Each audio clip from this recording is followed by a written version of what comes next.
శ్రీ గురుభ్యో నమ. అరణ్యకాండలో రామలక్ష్మణులు జటాయువుకు అగ్ని సంస్కారం చేసి క్రౌంచార్యం అరణ్యం గుండా సీతమ్మను వెతుకుతూ వెళుతున్నారు. అక్కడ వాళ్ళకి ఒక గుహ కనిపించింది. ఆ గుహ చాలా చీకటిగా ఉంది. ఆ గుహ ముందర ఒక రాక్షసి ఉంది.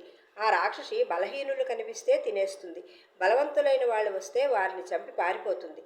పెద్ద కడుపు, పెద్ద పెద్ద కూరలు, ఒక మందమైన చర్మంతో, భయంకరమైన నవ్వుతో, జుట్టు విరగబోసుకొని ఉంటుంది.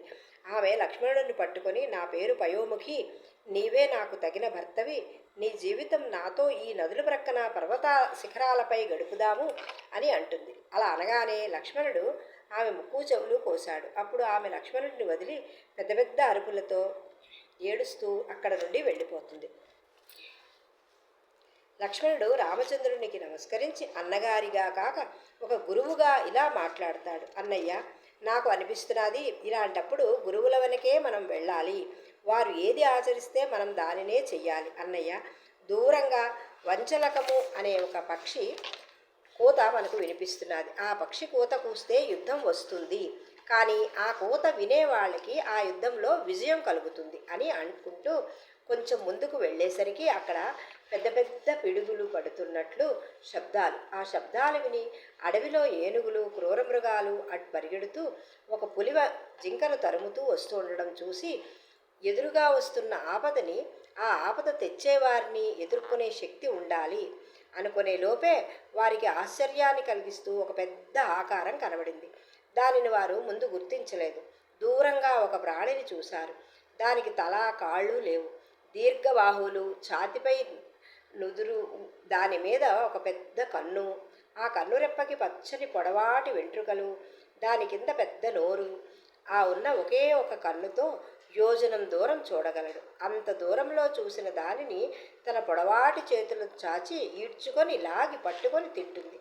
దాని కంటి చూపుతో పడ్డ రామలక్ష్మణులను చేతులు చాచి ఈడ్చుకు తిందామని చూస్తుంటే లక్ష్మణుడు రామునితో ఇలా అంటాడు. అన్నయ్య, ఇది మనని తిందామని చూస్తున్నది, కానీ దీనిని మనం చంపకూడదు.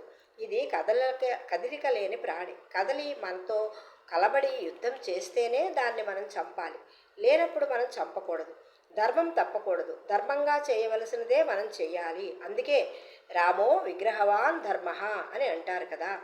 రాముడు ఏం చేస్తాడా అని అలా ఆ చెట్లు, నదులు, పర్వతాలు, పక్షులు, మృగాలు అన్నీ అలా చూస్తూ ఉంటాయి. ఇతను కదలలేడు కదా, ఇతను మృగాలను చంపి తింటున్నాడు కదా, అందుకు మనం ఇతని బాహువులను ఖండిద్దాం అని రాముడు కుడి భుజము, లక్ష్మణుడు ఎడమ భుజము ఒకేసారి నరికేస్తారు.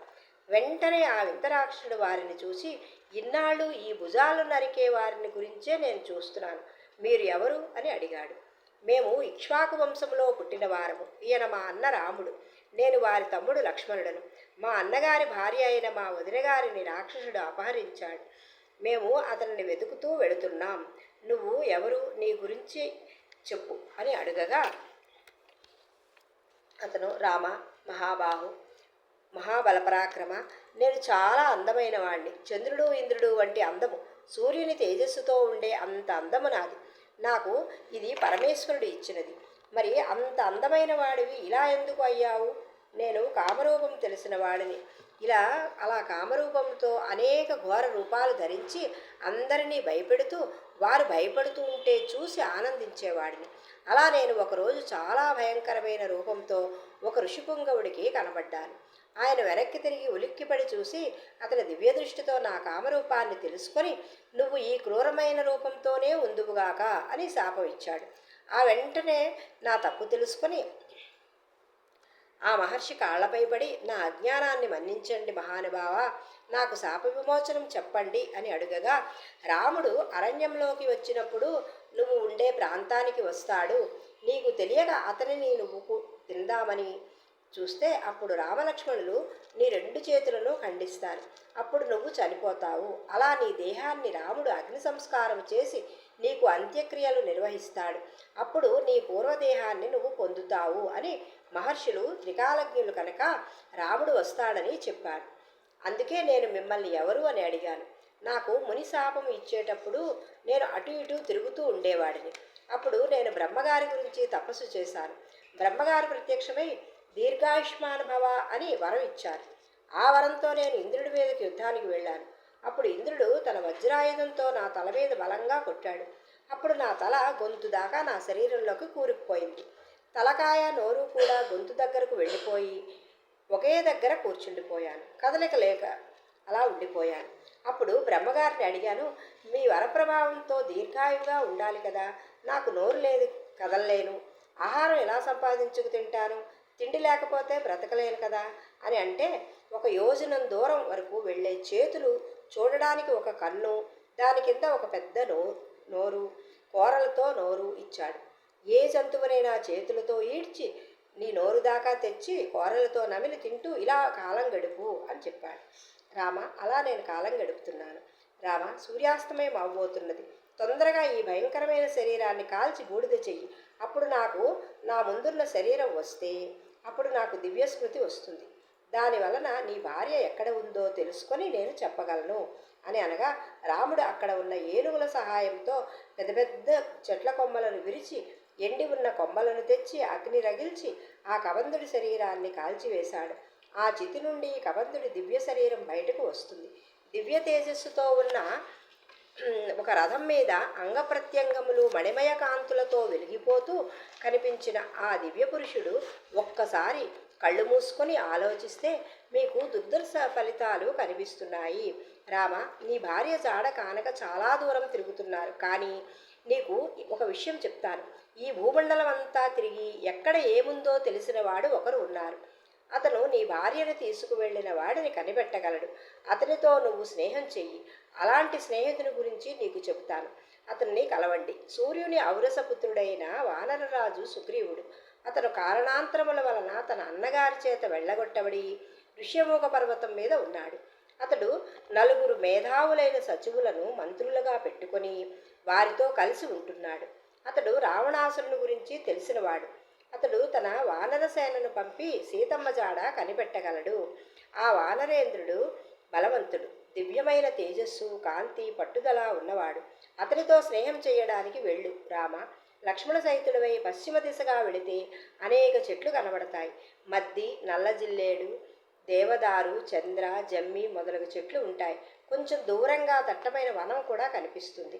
ఆ అడవంతా కూడా వివిధ రకాలైన చెట్లతో, తేనె పట్టులు, పళ్లతో నిండి ఉంటుంది. అక్కడ నుండి మీకు పంపానదీ తీరం కనిపిస్తుంది.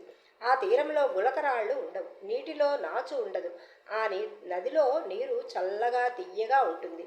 నీటి క్రింద భాగాన ఇసుక కనిపిస్తూ ఉంటుంది. రామ, ఆ నీటిలో పెద్ద పెద్ద చేపలు తిరుగుతూ ఉంటాయి.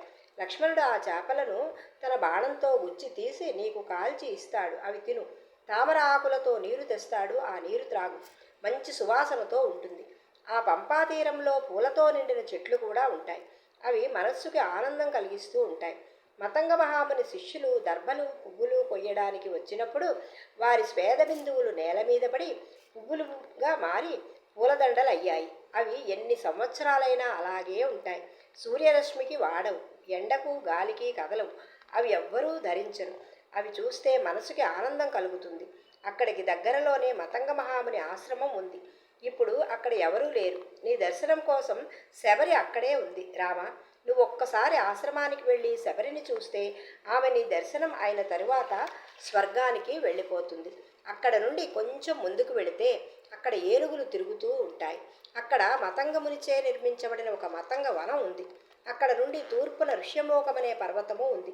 ఆ పర్వత శిఖరం పైకి ఎక్కడం చాలా కష్టం. దాని చుట్టూ ఏనుగులు తిరుగుతూ ఉంటాయి.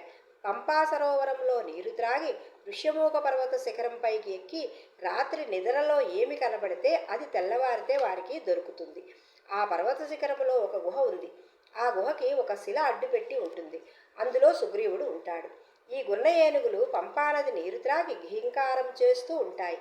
అవి ఆ పర్వత శిఖరంపై ఉన్న గుహలో వారికి వినిపిస్తుంది అని చెప్పి ఆ దివ్య పురుషుడు తన లోకాలకు వెళ్ళిపోతాడు. వాల్మీకి మహర్షి చెప్తారు, శ్రీరామాయణంలో ఎన్నో శాస్త్రాలు ఇమిడి ఉన్నాయి. ఇది ఒక కావ్యమే కాదు, భౌగోళిక శాస్త్రము, జ్యోతిష శాస్త్రము, అలాగే పక్షుల గురించి, రకరకాల వృక్షాల గురించి, మృగాల గురించి తెలియచెప్పేది. మనస్తత్వ శాస్త్రము, శకున శాస్త్రము, ధర్మశాస్త్రము, అలాగే పరిపాలనా శాస్త్రము, పర్వతాలు, నదుల గురించి కూడా తెలియజేసేది. అలాగే ఋతువుల గురించి వర్ణించడంలో వాల్మీకి రామాయణం నుండే ఇతర కవులందరూ గ్రహిస్తారు. ఇలా ఎన్నో వాల్మీకి మహర్షి తన రామాయణంలో మనకు దర్శింపజేశారు. అలా రామలక్ష్మణులు పంపాతీరం చేరి మతంగ మహాముని ఆశ్రమంలో ఉన్న శబరిని కలుస్తారు. శబరి రామలక్ష్మణులను చూసి వారికి అర్ఘ్యపాద్యములిచ్చి రాముని పాదములు పట్టుకొని, రామ, నీ దర్శనం కోసం ఎన్నాళ్ళ నుంచో వేచి చూస్తున్నాను అని. రాముడు ఇలా అంటాడు, శబరి, నీ తపస్సు నిర్విఘ్నంగా సాగుతున్నదా? మీ గురు శుశ్రూష బాగా జరుగుతున్నదా? ఆహారం తీసుకోవడంలో ఏ లోటు లేదు కదా? రామ, ఎప్పటి నుండో నీ దర్శనం కోసం ఎదురు చూస్తున్నాను. ఇది నా తపశ్శక్తి వలన పొందిన తపస్సు ఫలితమే. రామ, నీ దర్శనం అయింది కాబట్టి ఇక నీ అనుమతి వల్ల నేను స్వర్గానికి వెళతాను. రామ, నువ్వు ఎప్పుడు వస్తావో అని అడవిలోంచి కందమూలాలు, ఫలాలు, తేనె తెచ్చి ఉంచాను, స్వీకరించండి. నాయన, మా గురువుగారు మతంగ మహాముని ఈ ఆశ్రమంలో తిరిగారు. ఆయన ఒకానొకప్పుడు గంగానదిని కూడా ఇక్కడకు తీసుకువచ్చారు. ఆ నది నీరు ఇదిగో అని శరీరం వడలిపోయి వణుకుతున్న చేతులతో రామునికి ఇచ్చి పుష్పములు తెచ్చి పూజించి రామునితో ఇలా అంటుంది, రామ, మీరు పంచవటిలో ఉండగా మా గురువుగారు స్వర్గానికి వెళ్ళిపోయారు. మా గురువుగారు బాగా వయసు అయిపోయాక స్నానం చేయడానికి కూడా వెళ్ళలేనప్పుడు తమ యొక్క తపశ్శక్తితో సప్త సముద్రాలను మన ఆశ్రమంలోనే ప్రవహింపచేశారు. ఈ సప్త సముద్రాల నీటిలో స్నానం చేసి అగ్నికార్యం చేసేవారు. ఆ అగ్నికార్యం వలన వచ్చిన ప్రకాశవంతంతో ఇప్పటికీ ఈ ఆశ్రమం వెలిగిపోతుంది. మా గురువుగారు వారు శిష్యులు కూడా ఇక్కడే వారి నారచీరలు ఆరవేశారు. అవి వారి శరీరములకు తగిలి ఇప్పటికీ జీవంతోటే అంటే ప్రకాశంతోటే ఉన్నాయి. వారు పూజించే పువ్వులు వాడలేదు. రామ, మా గురువుగారికి నీ రాక ముందే తెలుసు, అందుకే నన్ను ఇక్కడ ఉండమన్నారు. రాముడు వస్తాడు, అతనికి స్వాగతం చెప్పి అతనికి ఆతిథ్యం ఇచ్చి అప్పుడు నువ్వు స్వర్గానికి రా అని చెప్పారు. అందువలన నేను నీ రాక కోసమే ఎదురు చూస్తున్నాను.